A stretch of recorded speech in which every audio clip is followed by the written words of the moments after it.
Karen called 911 on me, then the cops saluted. It was a quiet October morning when I drove my old Chevy down to my grandfather's cabin in Pine Ridge.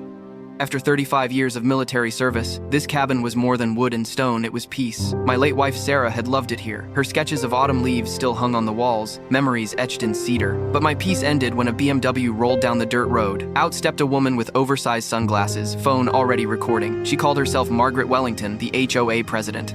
To her, I wasn't a homeowner, I was a vagrant. She sneered that my cabin was illegal camping and started live streaming to her followers. I showed her the deed, proof I'd owned the land since 1987. She didn't even glance at it. Instead, she dialed 911 and claimed I was threatening her. Minutes later, 3 patrol cars came flying up the road. Karen was already waving, pointing at me, screaming that I was an intruder. But when the first officer stepped out, his eyes froze on the insignia stitched to my jacket collar, a faded silver star.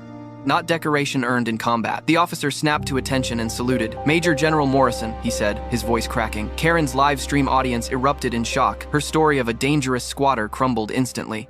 Turns out that officer had served under my command in Afghanistan. I had carried him to safety when his convoy was hit. And now, years later, he was returning that respect. Karen's smirk vanished. She shouted that I was faking documents, demanded they arrest me anyway. But the officers examined my deed, saw the dates, and told her plainly, I was the legal owner.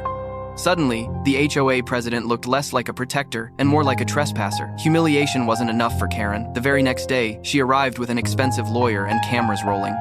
They handed me a cease and desist, claiming my cabin sat on community land. But my deed predated the HOA itself, and when I showed it, their bluff unraveled. Still, Karen pushed harder. Fake complaints, bogus inspectors, even smears about my military record. But what she didn't count on was the veteran network. Word spread fast. Within days, dozens of fellow vets showed up at my cabin in support. Then came the final blow. A fire exposed old records my grandfather had hidden. Maps and deeds proving not only my ownership, but also decades of HOA fraud tied directly to Karen. What began as a false 911 call had become the undoing of her empire. The cop's salute was just the beginning of her downfall. Would you forgive a Karen who tried to erase your history, or would you fight back?